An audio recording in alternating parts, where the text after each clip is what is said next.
I never imagined I'd be labeled a failure until I discovered my own worth. I will never forget the day everything fell apart. It started with a simple phone call. The sound of my mother's trembling voice shattered the calm of my afternoon. "You need to come home," she said. A chill slithered down my spine. Something was wrong. So wrong that I was 25, a recent college graduate, full of dreams and ambitions. But as I stood at the edge of my reality, I felt like a fragile leaf in a storm. I hadn't landed a job in months. My savings were dwindling, and the judgment from friends echoed in my mind. I was a failure. When I arrived home, I found my mother in the kitchen, tears streaking down her cheeks. The smell of burnt toast filled the air, a stark contrast to her usual warmth. My heart raced as I wrapped my arms around her, feeling her fragile frame shake against mine. "What happened?" I whispered, my voice cracking. She pulled away, her eyes filled with fear and despair. "Your father," she started, her voice barely a whisper. I felt a knot tightening in my chest. My father was my rock. The one who told me every day that I could conquer the world. My pulse quickened, each beat like a ticking clock counting down to something I didn't want to face. As she spoke, I could barely breathe. He was diagnosed with stage 4 cancer. The words hung in the air, heavy, suffocating. I staggered back. My world spun.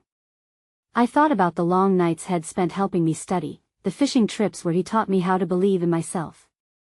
Now, he was a man battling a monster that I couldn't see, and I felt so helpless. "Mom, well, fight this." "He's strong," I offered, but the tremor in my voice betrayed me. I needed to believe it too. Days turned into a blur. Hospital visits filled our schedule, each appointment like a new storm cloud looming over us. I watched my father, once vibrant and full of life, shrink before my eyes. The soft whispers of nurses and the beeping machines became a haunting soundtrack to my fear. I was a bystander in a tragedy I couldn't grasp. I began to fade into my own despair. I stopped checking my emails, ignored my friends' calls, and became a ghost of the person I used to be. My mother balanced her fear with a brave face, but I could see the cracks beneath her smile. My hands shook as I curled into a ball on my bed at night, tears streaming silently, pooling in my pillow. Every day I felt like I was losing pieces of myself. My sense of worth slipped away with each news update from the hospital. Why couldn't I be stronger? Why couldn't I fix this? I tangled myself in guilt. My father's fight mirrored the war within me. I was at war with my inadequacy. Then, one night, everything changed. I stumbled upon an old photo of my father at a fishing competition. He was grinning widely, holding a massive trout, his eyes sparkling with joy. I felt the warmth of that moment seep into my bones, igniting a flicker of hope inside me. I realized that pain and hope could coexist. My father's spirit didn't just fight, it thrived in every laughter and every tear we shared, but just as I began to find my footing, I received an email from the clock tower in town, a job opportunity one never knew existed, yet it demanded me to leave. My heart raced. Could I balance my dreams and my family? Was it too much to ask for a glimmer of light amidst such darkness? Hey, before we continue with this amazing story, I need to give you an important heads up. Many subscribers have reported that YouTube unsubscribed them without warning. Take a quick second to check the red button below to make sure you're still subscribed to the channel. I'd hate for you to miss any of the exclusive content coming soon. And while you're there, smash that like button, it really helps me out with the algorithm. Oh, and tell me in the comments, which city are you watching from? I love getting to know every amazing person who's part of this community. Your participation makes all the difference. Let's connect. The air in our house felt heavy with unspoken fears, each creak of the floorboards underfoot echoing my growing uncertainty. I left the email open on my computer, staring at the blinking cursor for what felt like eternity. A job opportunity was what I had been yearning for, wasn't it? Yet the thought of pursuing my career while watching my father slip away filled me with guilt. How could I even consider leaving when every moment felt precious, teetering on the brink of loss? I closed my eyes and envisioned my father's laughter, the sound rolling through the waves of my memory like the tide against the shore. My heart clenched knowing I could never pull myself away from him, not while he fought so bravely. It was as if my dreams were pleading for acknowledgement, yet the reality of my father's illness consumed me. "Are you okay?" My mother's voice broke through my thoughts, gentle and caring, but heavy with concern. She stood in the doorway, arms wrapped around herself as if shielding against the pain that had become our reality. I swallowed hard, forcing a smile that didn't reach my eyes. "I'm fine, Mom." "Just thinking," I replied, gauging her reaction. There was a flicker of doubt behind her gaze, but she didn't press. Instead, she walked over and sat beside me, running a hand through my hair like she did when I was young. "Sometimes, it's okay to think about the future," she said softly. "Your father would want you to live your life, even through all of this." Her words stirred something within me, a mixture of resentment and understanding.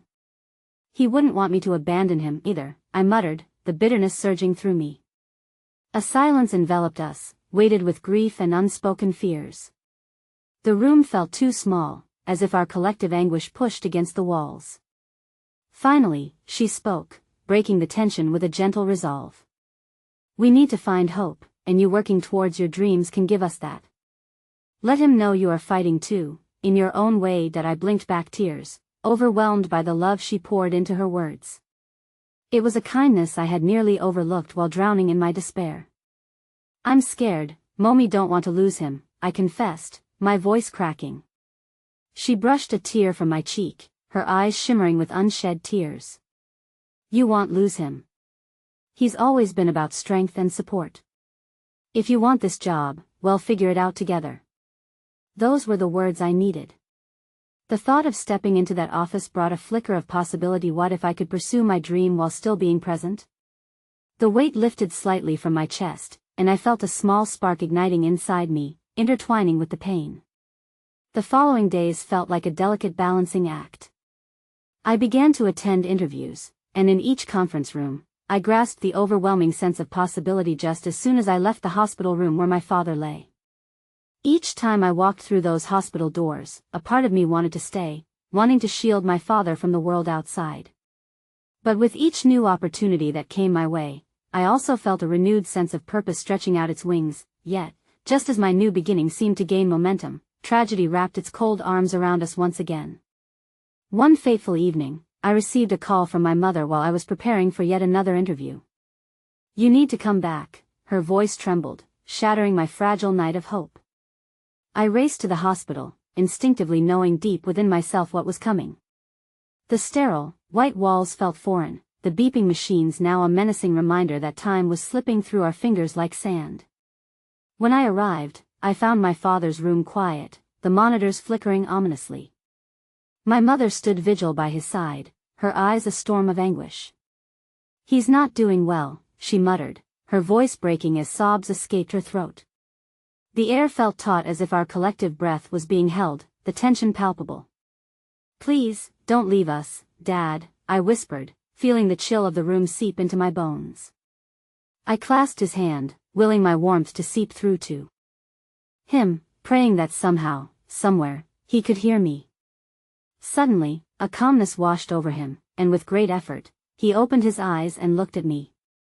"You're still my girl, you know?" he rasped, his voice hoarse but filled with love. "Whatever you choose, know I'm proud." Those words resonated within me, battling the doom surrounding us. But with each heartbeat, I felt our moments together, fishing at dawn, laughing on the weekends, and him teaching me the value of resilience. Yet, a sharp realization sliced through the warmth of connection. Would my time to learn from him run out before I even understood how to stand on my own? Just then, a shadow passed through the doorway. I turned to see a nurse emerge with urgency etched on her brow. "We might need you to step outside for a moment," she said, glancing between my father and me. My heart dropped into my stomach. "Wait, what do you mean?" I felt panic consume me as the nurse gestured for my mother to take a seat outside. "Just a moment, please," she insisted, her tone now carrying an undercurrent of urgency. That I glanced back at my father, and for the first time, I could read fear in his eyes. Would this be the moment I dreaded? My heart raced. I was not ready to face that fear, yet it loomed closer than ever. As the nurse led us out of the room, uncertainty coiled around me tightly. The world felt like it was tilting, and I couldn't grasp onto anything. My dreams were whispering of hope, but they clashed violently with the darkness that threatened to swallow me whole. And as the door clicked shut behind us, I knew there was still so much left unsaid, as if the road ahead held a reckoning I was both terrified of and desperate to confront. My father's quiet strength echoed in my mind, and I realized then that I had to choose fight for him and for myself, or lose everything I held dear. The fluorescent lights of the hospital hallway buzzed softly, but within my chest, a tempest raged.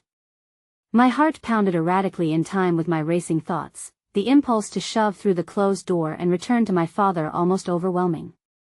Everything around me felt surreal, distorted. I fixated on the silence that surrounded us as the nurse led us away, her demeanor professional yet alarmingly impersonal. I and the waiting room, the sterile smell of antiseptic lingered like a bitter memory, an unwelcome reminder of the fragility of life. My mother sat beside me, her fingers nervously ringing together, eyes darting from the door back to me, ready for whatever news might come. I could see her heartbreak mirrored in the way her posture hunched, the weight of despair bearing down upon her. "Mom," I whispered, my voice barely audible. "What do you think is happening?" "I don't know, sweetheart," she replied, her voice trembling as the tears glistened in her eyes. "They're probably just checking on him." It might, but the sentence hung in the air, unfinished, filled with the unspoken horror of possibility. I couldn't wrap my mind around it. Each breath felt like a prayer, and I blinked back my own tears, trying to hold on to the thread of hope that we could still change this, that we could still fight together. Minutes dragged on, stretching like elastic until they threatened to snap. The static of our collective silence was pierced by the sudden sound of footsteps, sharper than the whispers of fear that had settled like a fog around us. The nurse returned, her expression unreadable but her eyes clouded with something that couldn't be easily dismissed. "Can we come in?" My mother's voice broke through the tension, rising above the chaos in my mind. The nurse hesitated, glancing toward the bustling nurses' station. "I'm afraid it may be a bit difficult to see him like this," she said gently, "but he's stable, for now." The word stable hung suspended in the air, both a comfort and a threat. I focused on the last bit of light in her statement, clinging to it, wanting desperately to believe that stable meant more time, that we still had moments to cherish together. My mother's face shifted to a mask of determination. "We want to see him," she stated, her voice firm and unwavering, reminding me of the strength she had shown throughout this journey. I could hardly breathe as I followed her lead, inching toward the door as if by sheer will we could rewrite the reality that loomed ominously outside. As the nurse pushed the door open, a wave of emotion washed over me, bittersweet scent of my father's cologne intertwined with the sharp odor of antiseptic. I could hardly recognize the figure lying in the bed, his breaths shallow yet rhythmic, the untamed strength of his presence somehow both diminished and magnified as he fought to hold on. "Dad," I murmured, crossing the threshold as if stepping into a sacred territory. My mother moved in beside me, and together, we formed a protective barrier, our bodies a testament to the love he had instilled within us. He stirred slightly at the sound of our voices, his heavy eyelids fluttering open. "My loves," he rasped, a weak smile forming on his lips. I felt a rush of warmth surge through me. At that moment, all the terrible thoughts melted away, if only for a fleeting second. "How are you feeling, Dad?" I asked, though I already feared the answer. "Well, they say I'm a stubborn man," he replied, a glimmer of his old humor surfacing. "But I feel like I've got more fight left in me than they think." I chuckled lightly, grateful for the small gift of laughter amidst the gravity of the situation. But as I stood there, my heart raced with the burden of my own uncertainties, niggling doubts about my career waiting around the corner. Was I making the right choices? Was pursuing my dreams worth this price? The realization that this calm facade could shatter at any moment made my stomach twist. The oxygen in the room shifted as my father's expression grew more serious, his gaze locked onto mine. "You're doing so well," he said, taking my hand within his. "I know it's hard, I see it. But I want you to pursue what makes you happy. Life is too precious to stand still in fear." "I'm fighting for you, Dad," I replied, unable to keep the quiver from my voice, the strain of conflicting loyalties wreaking havoc on my heart. But I don't want to let you down or leave you behind. That I could never be disappointed in you, my girl, he said, squeezing my hand with more strength than I expected, as if pouring every ounce of his love and belief into that singular gesture. Don't tie yourself to this room, let me go if that's what it means for you to live. With those words, everything shifted again. The weight of choice settled heavily upon me, the road ahead sprawling out in intricate, daunting complexity. All the moments stretched before me, dreams, hopes, and fears intertwining against the backdrop of a clock ticking incessantly within the suffocating grasp of relentless time, and just as I thought I had grabbed hold of some semblance of clarity, the door swung open again, revealing a different nurse, this one looking frantic. We need you to step aside again, she said, her voice quickened with urgency, her presence a whirlwind that disrupted our fragile moment. What's wrong? My mother's voice hitched, and I felt panic spike through my veins. Please, just for a second. The nurse's brow furrowed ever so slightly, and I sensed an underlying tension thickening in the air. I looked into my father's eyes, and for the first time, I saw the flicker of worry reflected there. Then an alarming thought pierced through my mind. What if? And it was in that heartbeat, standing between the door and the uncertainty of future, that I felt the fleeting grasp of fate tighten around me with a suffocating grip. Save him, pursue my dreams, or face the possibility of losing both.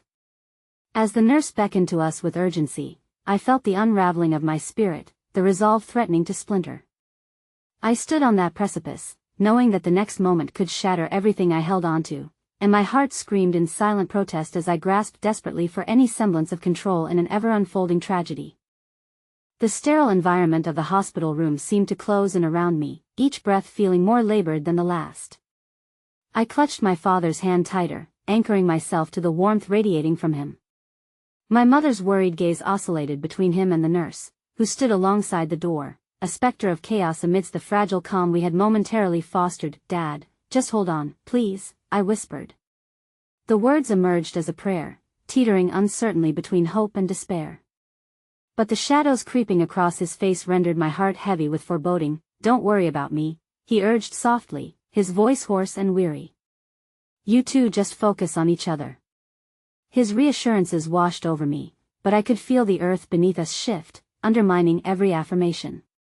The nurse shifted her weight, her posture tense, her gaze flickering back toward the bustling corridor beyond the door. What is it? My mother's voice cracked, the tremor of fear slicing through her typically unwavering demeanor. What's happening? I need you to step aside for just a moment, the nurse reiterated, her tone clipped but not unkind. We need to assess a sudden change in your father's condition. It's standard protocol. The word standard echoed in my mind, rendering everything else numb. I wanted to scream that nothing about this was standard, that our world had been turned upside down. Gritting my teeth, I reluctantly released my father's hand, allowing the comforting heat to dissipate, leaving a chilling emptiness in its wake. As the nurse ushered us out, I stole a final glance at my father's face, distressed yet peaceful in that fractured moment. How could I bear the thought of what might happen?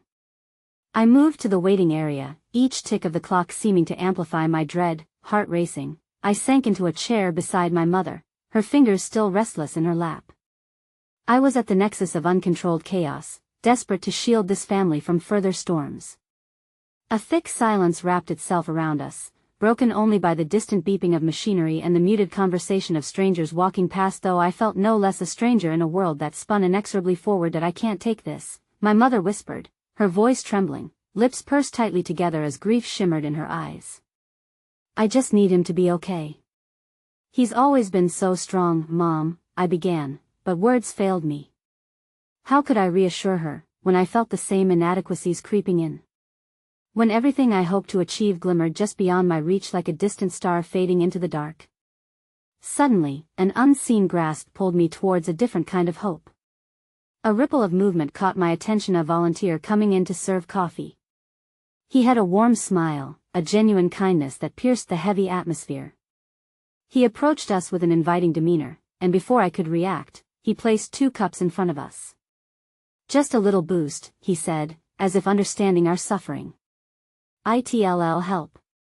Take it easy, all right, I sipped slowly, the warm liquid both soothing my throat and wrapping me in a fleeting cocoon of comfort that felt achingly familiar, a reminder of the small joys to be found even in overwhelming uncertainty. Minutes felt like hours.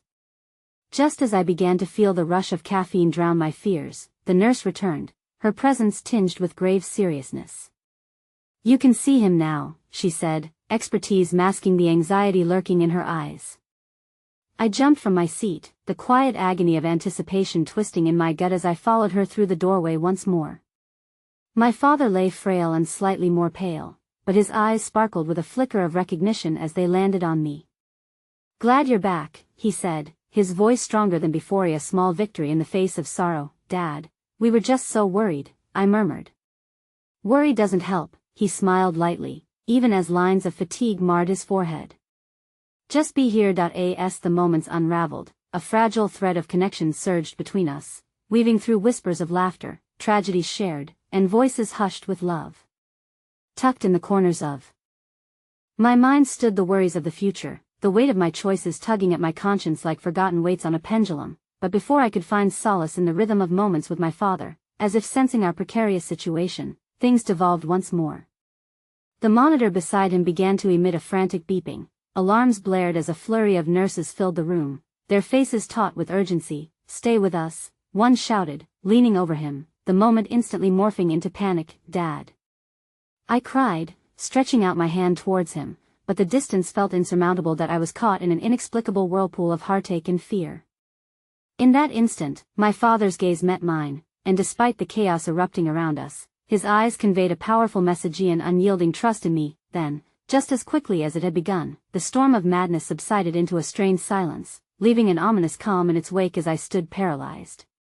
Within that staccato of mixed emotions, chained by loss and hope, a shattering revelation sparked in the corner of my mind. With my heart hammering against my ribcage, I understood it wouldn't just be his struggle we were fighting anymore. I would have to grapple with my own worth, questioning everything I held dear. And as those nurses frantically attempted to stabilize my father, I wrestled with the consequence of what lay ahead, tightly gripping the remnants of my dreams in one trembling hand, gazing into the depth of uncertainty with the other. The sterile glow of the hospital lights buzzed around me, casting long shadows that danced on the wall, echoing the emotional turmoil churning inside. As I stood in the doorway, frozen between fear and resolve, the anguish etched on my father's face momentarily wavered in my mind. I was no longer an observer, I was thrust into the fray. My heart twisted into knots as I processed the implications of that frantic moment. The room stilled, but time felt suspended, each tick of the clock seeming like an eternity.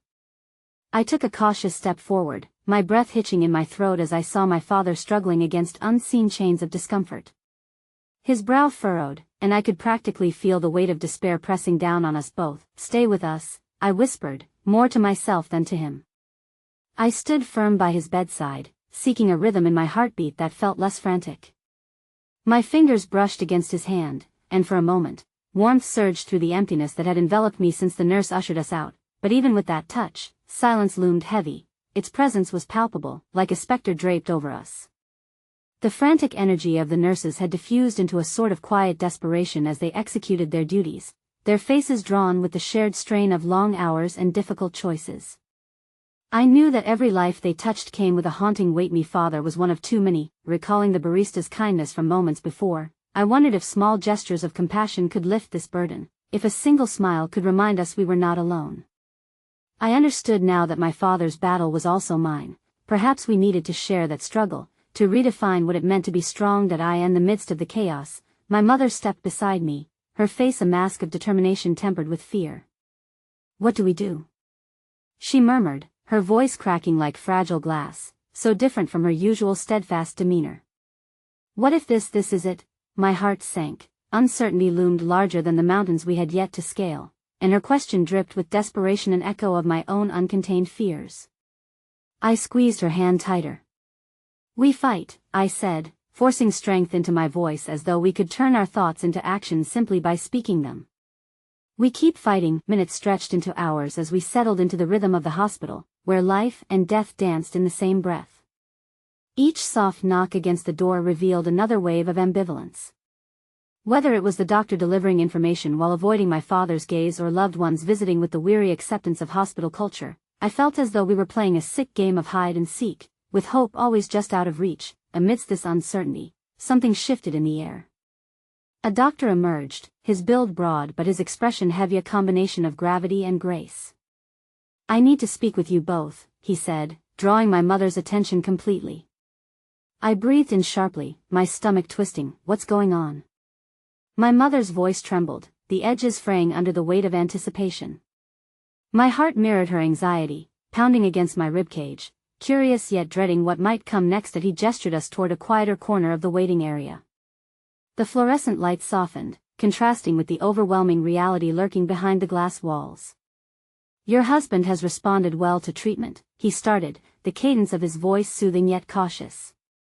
"However, we need to discuss some options moving forward." That I saw my mother visibly relax at the mention of responsive, even as apprehension crept back into her features with the implication that something else awaited. I squeezed her hand tighter, determined not to waver under the pressure building in the pit of my stomach. "Options?" I echoed, struggling to keep my voice even.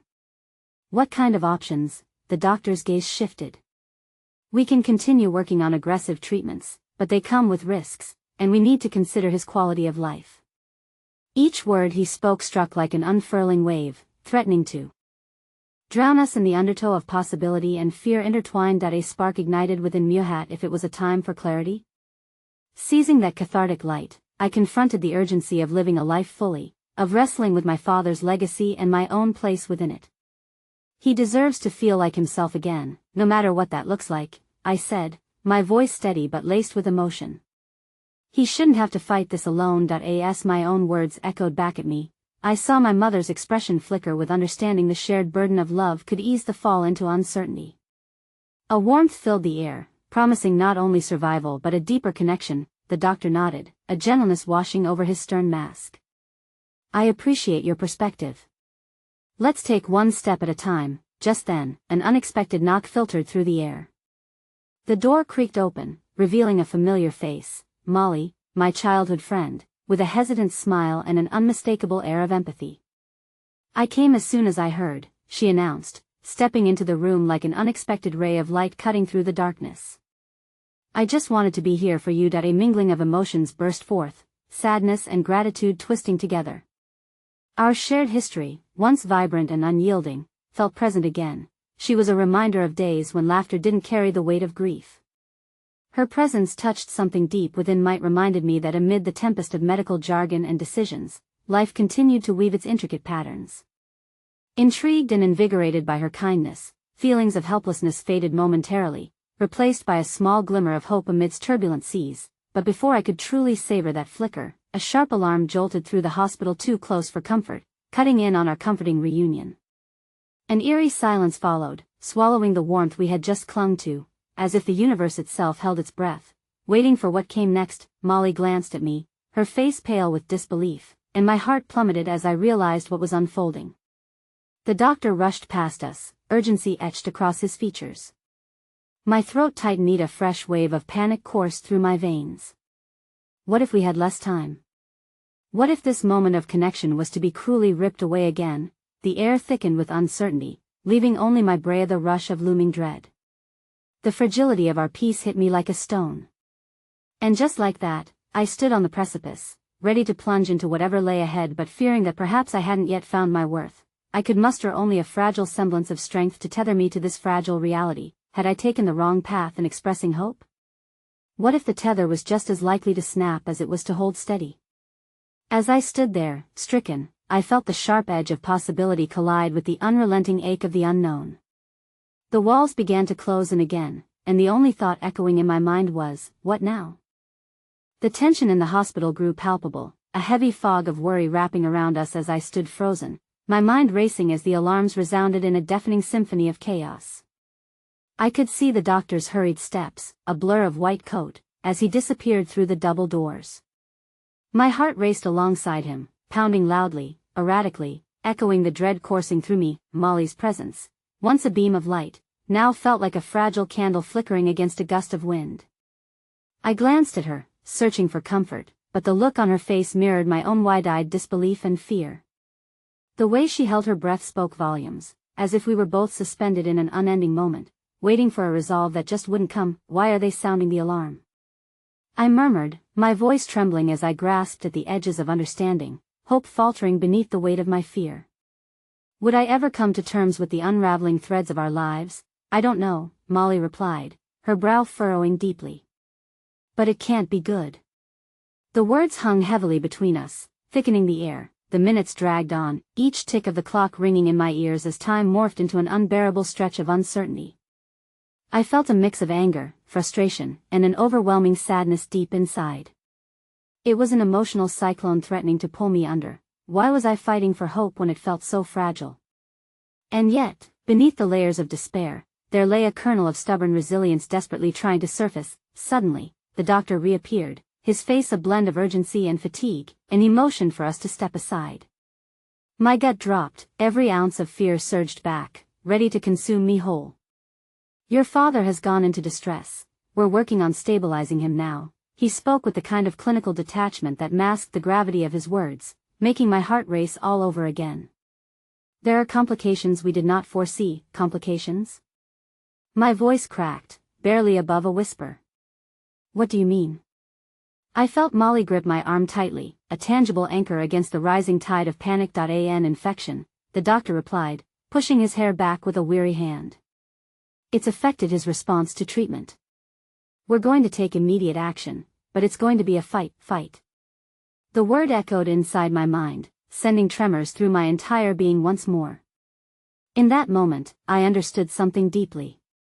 I wasn't just fighting for my father. I was fighting for all the moments we hadn't yet shared, the laughter we hadn't experienced while embracing life fully. My mother burst into the waiting area just then, her face flushed with concern, panic etched in her features. What's happening? What did the doctor say? I stepped closer to her, my heart aching at her obvious distress. It's not good, Mom. I tried to keep my voice steady, but the truth felt jagged in my throat. There's an infection. They're going to take action. Her breath hitched, eyes glistening with tears. No, not now. We need more time. Her hands trembled as she reached for mine, and I squeezed back around us. The air was charged with blighted hope, and I could feel her process feeding into my own despair. Molly, sensing the urgency, took a step toward us. Let's find a chapel or a quiet space to gather our thoughts. We might need to prepare for the worst, but we must also hold on to hope, she offered, her voice calm amid the storm. As we began to move, I watched the doctor blend into the frantic crowd, but a flicker of determination ignited within me. Perhaps it was Roxanne, the nurse I had seen earlier, with her eyes radiating warmth despite the chaos around us. She had spent time sitting with us, offering candid words of reassurance, always reminding us that we weren't navigating this storm alone. Molly, can you go look for Roxanne? Maybe she can shed some light on what we can do? I asked. The simple act of seeking support felt powerful, like grasping onto a floating log amidst turbulent waters. With a nod, Molly hurried away, and I turned back to my mother. We're going to get through this together. But as I looked into her eyes, I wondered if I truly believed those words or if they were mere fabrications meant to hold us together. Life was volatile, unpredictable, and I could feel the cruel hands of fate tightening their grip around us. Minutes later, Molly returned, accompanied by Roxanne, the air around us shifting with the presence of someone grounded amidst the uncertainty. I heard the commotion, she stated gently, her voice a soothing balm to our fraying nerves. I want to be upfront with you. Your father is a fighter, but this complication will require a lot more from him and from you both. My heart sank as I absorbed her words. What can we do? I asked, desperation layering my tone. Roxanne looked at me with an understanding depth, her eyes softening. The best thing you can give him is your presence. Let him know he is loved, not just half-heartedly but with everything you have. Each small moment counts. Something shifted deep within me as I nodded. I found myself wishing I had voiced my thoughts to my father directly. In that quiet hospital room filled with despair, I realized the utmost clarity in reflection. The lessons and gifts we shared shouldn't be left unsaid amidst chaos. I want to be there for him, but what if it's not enough? My own voice trembled, shadows of doubt creeping in. Just be. Her words, simple yet profound, hung in the air as they nestled against my own uncertainty. Sometimes, that's all it takes. The commotion of the world outside slowly faded as Roxanne's kindness enveloped me, whispering solace. I felt a connection igniting within me, a tangible tether to love and strength, but still, the gnawing fear of losing my father tugged at my heart relentlessly. As we stood there, united in our shared struggle, the distant sound of a phone ringing cut through the atmosphere like a knife. I turned to see the nurse answer it, her eyes widening as she listened, a troubling expression washing over her features. We need to prep for a family member of a patient. Yes, we're experiencing some complications. An invisible weight pressed against my chest. My heart raced as the words seeped into my consciousness. Was this news about my father or another family in despair? Or could it mean we were about to face something even more unexpected? Molly and my mother exchanged nervous glances, and suddenly the warmth that had momentarily enveloped us felt distant again. Would all the moments we had fought for truly be enough? Let's stay together, I said, grounding myself within the present as the shadows closed in once more. If this fight wasn't over, neither was my pursuit of hope, no matter how small. But now, at the precipice of uncertainty, I felt the tide shifting once again, with something new and heavy lurking in the air, the dread of what lies revealed in the moments to come. The waiting room took on a surreal quality, the fluorescent lights buzzing overhead as if in sync with the erratic beats of my heart. I could see other families sprawled across the stark chairs, their faces an assortment of worry and anguish, each one holding their own universe of pain. It reminded me that we were not alone in our suffering, even as the weight of our despair threatened to crush us individually. "Are you okay?" my mother whispered, her voice low, quivering like a flickering flame. She was less composed than before, her gaze darting between me and the doors leading to the unknown. I choked out a laugh that held no joy. "Do I look okay?" It was a rhetorical question. My own reflection in the glossy surface of the hospital kiosk suggested otherwise. Dark circles were beginning to form under my eyes, the remnants of sleepless nights weighing heavily on my spirit. Suddenly, a nurse rushed past us, clipboard in hand, eyes burning with purpose. "Excuse me," I called out, my voice rising above the noise, desperation threading through each syllable. She paused, glancing back as though torn between duty and compassion. "What can I do for you?" she asked, her voice steady but caring. Is there any news about my father? Anything at all? I felt the urgency crawl out of me like a live wire, wanting to reach toward her for answers, for certainty. In an avalanche of doubt, she hesitated, and for that fleeting moment, I felt the air around us shift once more, thick with unspoken concern. "I can check on him, but if you're not family, I may not be able to disclose much." I exhaled, a blend of frustration and fear swelling inside me. "We are family. I need to know if he's okay." My voice betrayed a vulnerability I hadn't meant to expose, raw as splintered wood. With a tight nod, the nurse disappeared through the double doors, swallowing my hope with her swift departure. My mother's hand gripped mine tighter in that moment, a reminder that I wasn't alone, even when my resolve felt consumed by dread. Molly returned, her brow furrowed in concern. "I couldn't find Roxanne. I think she's tied up with another patient," she explained, her voice a soft balm against my nervousness. "But I heard some other nurses mentioning a critical situation, something about a family being brought in." A chill crept down my spine, dread hung in the air like smoke.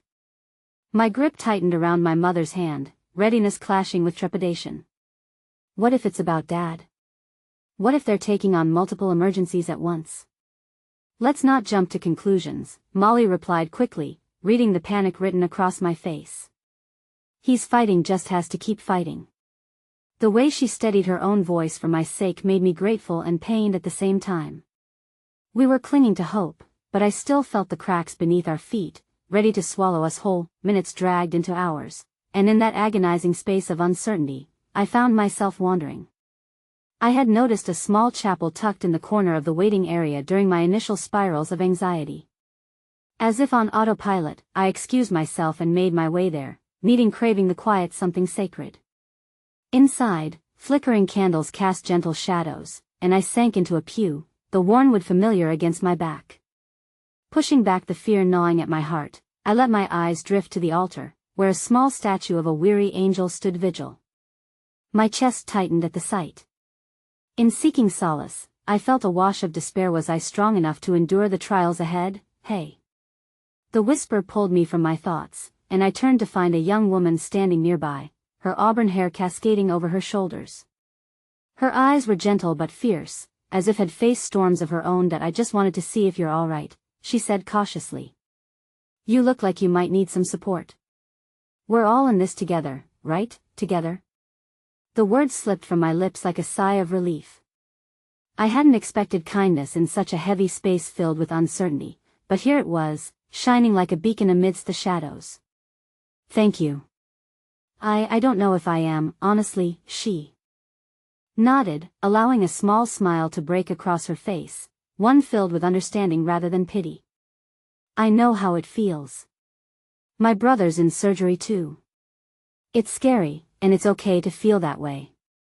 But holding on to hope can be our lifeline." Her honesty sparked something inside me, and I suddenly felt raw and vulnerably a stranger sharing in my strife, reminding me that I wasn't alone. Maybe it's not about holding on to hope perfectly. Maybe it's about sharing our strength when we can. That's something I can do. We shared a moment of silence, embracing the weight of our emotions. The chapel's stillness felt comfortable, a protective cocoon where I didn't have to carry the burden alone. Finally, with a steady breath, I spoke. "It's my dad. He's fighting for his life, and I just wish I had said more to him." So much gets left unsaid. A flicker of understanding danced in her eyes, her expression warming. "You still have the chance to say what you need to. Just being there counts too. Maybe focus on what you want him to know." I nodded, something shifting within me, a reminder that our words, even if spoken in the smallest whispers or held tightly in our chests, could matter profoundly. Just then, a distant sound of the door swinging open echoed down the hall, the heavy footfalls of someone approaching. That my heart seized as I glanced at the doorway. Would it be good news? Or would it shatter my soul further? The uncertainty of that moment stretched into eternity, sharp and penetrating. I squeezed the young woman's hand in nervous anticipation, sharing an unspoken agreement. We'd wait together, for whatever might come next. Hope tethered gently in the space between us. The sharp clamor of footsteps drew closer, and I found myself torn between the yearning for answers and the fear of what those answers could be. The chapel doors swung open with a creak, revealing a figure shrouded in a white coat. A doctor. My heart danced erratically in my chest, a wild blend of hope and apprehension. The doctor's face was a tapestry of emotions. Earnestness and concern wove through his features as he scanned the small space, settling his gaze on me. "Are you here for Mr. Lawson?" he asked, his voice steady but powerful, commanding the room. I nodded, raw silence enveloping us like a thick fog. All thoughts of the woman beside me faded as my world narrowed down to this singular moment. "Yes. Please, any news?" "How is he?" The doctor hesitated, a moment laden with gravity, and I felt my breath hitch. "I need you to understand this is difficult news," he said, his gaze steady but gentle. "Your father is stable, but he suffered significant trauma. It's a long road ahead, and we need to monitor him closely." The weight of his words crushed my spirit anew. Stable felt like the thin line between hope and despair, like a flickering candle in a storm. "What do you mean by long road? Will he be okay?" The question streamed from my lips before I could catch the tremor in my voice. "He's still unconscious, and it's too early to say what his recovery will look like. We have him on a ventilator for now, supporting his breathing. There is a chance he may recover." But the doctor's voice trailed off, leaving unsaid the scope of the possibility. I could see it in his eyes. Uncertainty tethered his words heavily. I felt my mother's grip tighten around my wrist, her face awash with pain as she gazed imploringly into my eyes. In that moment, I realized her faith and hope were intently tied to my reaction, creating a mirror of our shared despair.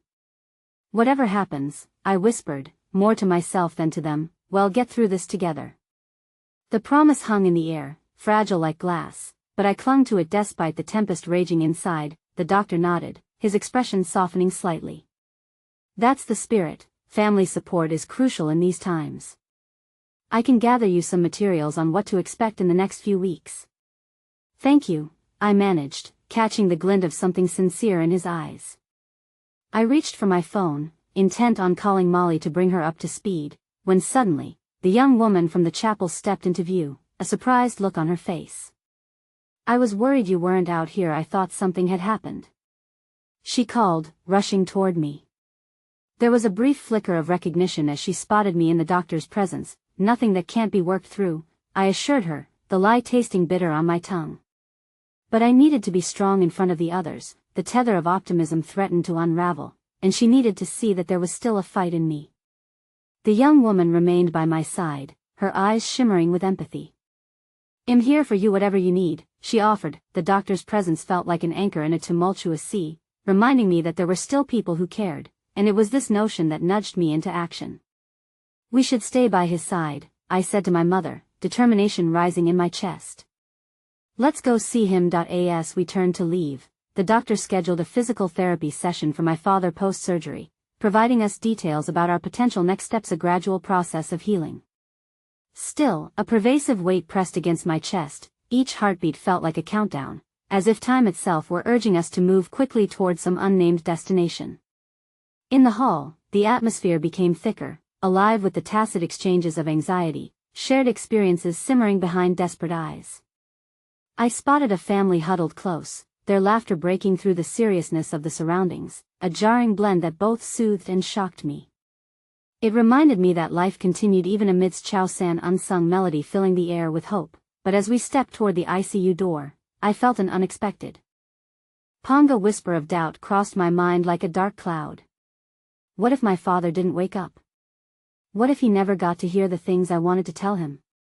The fear clawed at my insides, sharper and more insistent than the heartbreak. Bracing myself as we crossed into the sterile ward, I was struck by the sight of my father, frail against the stark white bedding. Monitors beeped rhythmically, each sound echoing through the expanse of silence that wrapped around him. It felt like stepping into a world defined not by presence but by absence, the gap of all the moments we might still share, now held hostage by uncertainty. As I approached the bed, the young woman lingered close behind, her presence a grounding force amid the emotional haze. "It's okay to talk to him, you know," she encouraged softly. "He can probably hear you." I steadied my breath and placed my trembling hand over his.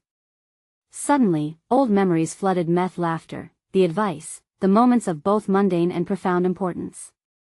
I swallowed hard, feeling the weight of unspoken words pressing heavily on my chest. "I wish I had said more, Dad," I murmured, finding my voice amidst the storm. "I wish I had told you how much you mean to me. I'm scared, I don't know how to do this without you." A faint spark caught my eye as I leaned closer. I could have sworn one of the monitors flickered momentarily, a sign of life in the midst of uncertainty. But as quickly as it came, it vanished, leaving doubt to hover over my hopeful heart like a storm cloud refusing to dissipate. Then, against the backdrop of fragile stillness, a soft voice broke through me. Father's. It was faint, a mere croak, but unmistakably his. "Don't worry, I'm here." I froze, my heart leaping into my throat.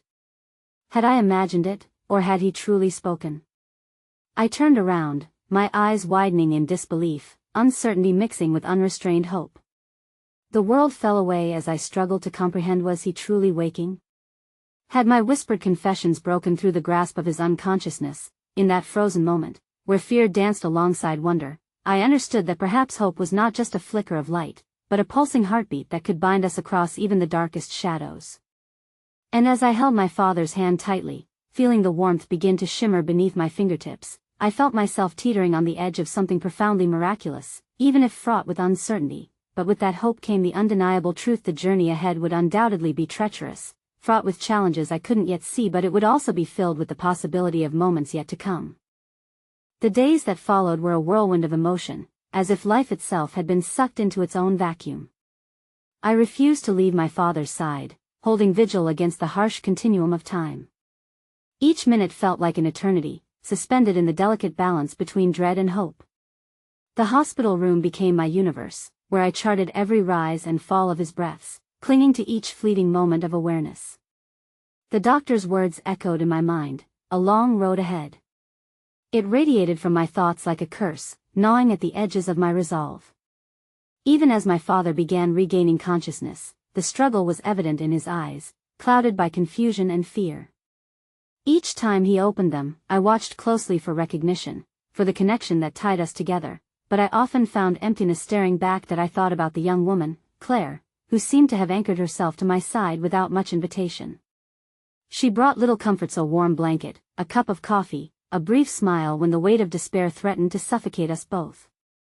Strangely, her warmth pierced the cold silence that cloaked the ward, and I felt gratitude swell within me, even amid the turmoil that I had no idea what brought her to this moment, sitting cross-legged in the harsh plastic chair beside me. I felt drawn to her strength, much like a moth to a flame, even while the shadows loomed large over my heart. I never understood how it feels to be in limbo like this, I confessed one day as we sat together in the invasive quiet. It's like being stranded on a deserted island, where every hope seems just out of reach. Claire turned her gaze towards my father, her expression softening. I think that makes it all the more important to share your feelings with him, she replied thoughtfully, even if he doesn't fully grasp what's happening right now. Let him know he's loved. The truth of her words hit hard, reverberating in the chambers of my heart, where I had kept my whispered truths locked away. Until now, I had been so fixated on simply hoping for his recovery that I had neglected to confront the emotions simmering within me. So I began to speak to him more about our memories, our triumphs, the lessons he had taught me. I shared snippets of conversations we hadn't had yet, mapping out uncharted territories of our relationship that needed exploration.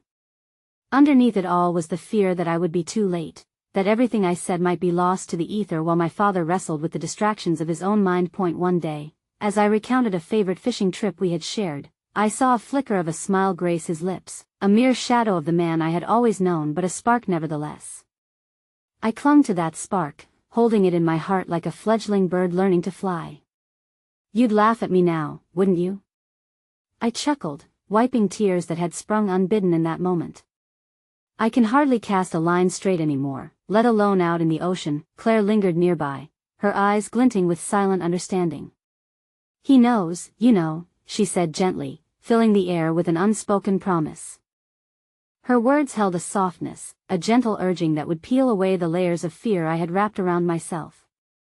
I began to realize that the days spent in this small room were not merely an exercise in endurance, they were a testament to the bonds unbroken by uncertainty, and yet, as my father's health began to stabilize, a new storm brewed just beyond the horizon. In hushed whispers, the nurses began speculating about an unexpected complication concerning his care.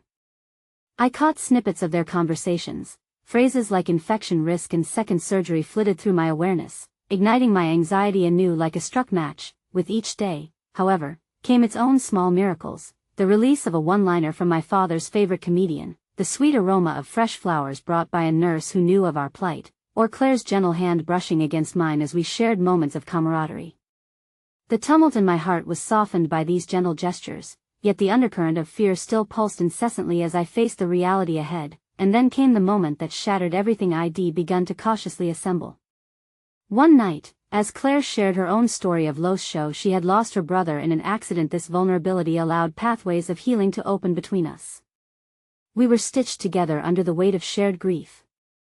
But just as I dared to reach out, finally beginning to understand some part of my worth in this new reality, a shadow loomed as I overextended myself. I stepped into the waiting area to clear my head, only to overhear a grave discussion between two doctors. Their voices, wrapped in urgency, dissected my father's condition, voicing concerns that coursed through me like ice. It's progressing more rapidly than anticipated. We may need to act soon. My heart slammed against my ribcage, and the weight of those words strangled my breath. As they faded into the distance, I felt the walls of the hospital close in on me. I clutched the wall for support, staring into the sterile white space where fear clouded my thoughts, the utter helplessness crashing like waves against the shore of my resolve. Just then, I turned to find Claire behind me, her expression shifting from deep concern to dread recognition as she processed my ashen face. "What did you hear?" she whispered urgently, stepping closer. The words I so desperately needed to find slipped free as panic bubbled through my veins. "They think he might not survive long enough for the next treatment." Claire's eyes glistened, the light of hope flickering as she grounded me with her presence. "You cannot lose faith," she urged. "You need to talk to him now. Tell him you believe in his strength. Remind him he's not alone in this fight." But how could I? With the storm raging inside me, the sheer weight of uncertainty pressed against my chest, imposing a suffocating wall against any incoming courage. The timeline of fragmented memories was rushing before me like an out-of-control train, complete moments that could dissolve without warning. That crucible of doubt, desperation ignited in my heart, whispering that I had to grasp tightly to hope. With a solemn nod teetering on the edge of both vulnerability and fierce hope, I turned back toward the room. In that moment, I realized I could not do this alone, even if Claire's presence bolstered my courage. But as I stepped toward my father's room, the door swung open harshly, the doctor's face pale against the brightness of the corridor. "We need to talk," he said gravely, and instantly, the ground fell beneath me, leaving only questions behind questions I dreaded to confront. My heartbeat clanged loudly in my ears as I braced myself for whatever revelations came next, a wild torrent of emotion colliding within me, urging that this was not the end we had anticipated. And as I stared into the depths of uncertainty ahead, I felt both fear and a desperate thirst for resolve battling within my soul, knowing fully that I had committed the very essence of my existence to this fight. I stood at the edge of the threshold, the door swinging wide as if to unveil my worst fears. The doctor's face was a canvas of gravity, a chilling contrast to the hope we had so desperately hung on to. "We need to talk," he said, his words slicing through the fragile fabric of our reality. I could feel my heart quickening, each pulse synchronized with the encroaching shadows of despair. "Did I ask it about my father?" I asked, the weight of my voice framed by uncertainty. Behind me, I could sense Claire's presence transform from support to stone, her breath held in tandem with mine. The doctor nodded, his hands clasped in a way that spoke of sorrow. "His condition has deteriorated, and we may need to consider all possible options for his care." The words reverberated in the silence, a haunting echo of everything I both feared and knew deep down. I felt the blood drain from my face, the walls of the hospital room began to tilt, pressing inward like a vice that I wanted to scream to demand the universe make sense of this madness. But he was getting better. He fought so hard, I exclaimed, the desperation clawing at my throat. I couldn't wrap my mind around the idea of losing him, just when I had begun to learn the power of my own voice. "That I know this is difficult to hear," the doctor continued gently. "But we must approach this with clarity. We can start planning for either continued treatment or comfort measures." The finality of his words struck me like a thunderbolt, sending shockwaves through my core. I felt the air thicken around me, closing in, pressing against my lungs. I glanced back at my father's room, half expecting to see him awaken, to summon his spirit back to us with sheer will. But he lay there, lost to me, a reminder of everything slipping through my fingers. "Please," I whispered, "let's fight for him. My family needs him." The plea, though desperate, felt like a rallying cry formed from the depths of my anguish. The doctor gave a small, pained smile, the kindness in his gaze contradicting the sterile environment. "It's not just about the fight. It's about quality of life, his and yours. You need to think about what's best for him moving forward." As he continued speaking, I felt Claire's reassuring presence behind me deepen, channeling strength as she placed her hand on my shoulder. "We're here for you, for him. Just talk to him. Don't hold back any longer," she urged, her voice steady, a glimmer of a lighthouse amidst the fog of chaos. I turned fully toward my father's room, the rhythm of beeping machines intertwining with the throbbing of my heart. Each step felt heavier, the uncertainty lurking at the back of my mind threatening to pull me down and bury me. I pushed the door open wide, entering that sacred space where memories were made, where love transcended the walls of despair. "Dad," I began, my voice crackling as I approached his bedside, the flickering lights reflecting off the monitors casting ghostly shadows across the room. I grasped his hand, feeling the coolness against mine. "It's me. I need you to know you are my hero. I've carried your strength in my heart, and I've tried to be brave like you." In the stillness, I found that forgotten well of courage rise within me, threading together fragments of our shared history. "You've taught me how to believe in my dreams and pursue what makes me happy. I realize now that living a life full of hope honors you, even in this darkness." My voice grew stronger, unwavering as memories spilled for the montage of laughter, late-night fishing trips, shared secrets beneath the stars, the lessons too valuable to lose. For every whispered regret, for every moment left unspoken, I poured out my love like a steady stream of light, desperate to pierce through the gloom. "I'm scared, Dad. But I won't let fear hold me back any longer. I want you to know I'm here, fighting for you, for us together. We are a family, and I'll find a way to carry your spirit, always. As I breathed those words, I felt a tremor beneath my fingers, slight but undeniable. I paused, heart racing, holding my breath as I watched his eyelids flutter softly. The machines chimed in response, their roles in this game of life suddenly becoming intertwined with my wishes and hopes. "Dad, can you hear me?" I asked, a whisper teetering on the edge of hope, tinged with desperation. "You're not alone. You're never alone." And then, to my utter amazement, those weary eyes slowly opened a fraction more, and for a brief heartbeat, a flicker of recognition glimmered there, the spark of defiance in the face of all that threatened to unravel us. "You're here," he murmured, his voice raspy, yet the warmth within those words ignited a flicker of life. "I am right here," I breathed, tears collected as the storm within me began to quiet. "I've always been, Dad."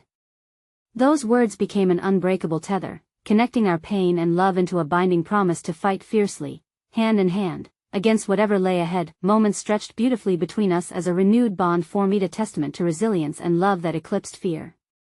In that fraction of time, I finally understood, true strength didn't belong solely to the survivor. It lay instead in the hearts of those who surrounded them, drawing together light amidst the encroaching darkness. As I held his hand tighter, the door creaked open slightly behind me, and Claire hovered at the threshold, her smile a beacon of shared hope amidst uncertainty. But it was my father's gaze that sealed the moment within my heart, a quiet understanding etched across his features as he squeezed my hand, an unspoken vow that promised we would face this journey together, whatever the outcome. And in that shared silence, amidst the beeping monitors and the weight of unfigured alienation, I let it settle upon me. I was not a failure. I was a daughter, a warrior, one who would never fold under the weight of life's unpredictability. I chose to carry that knowledge proudly, echoing within my heart as the final chapter in our story began anew. Life was a beautiful paradox, a tapestry woven of grief and joy, shimmering brightly despite the shadows. I understood now that this journey, however uncertain, would yield its own kind of understanding, a courageous blend of accepting my worth, fighting for love, and basking in the warmth of shared moments, no matter how fragile.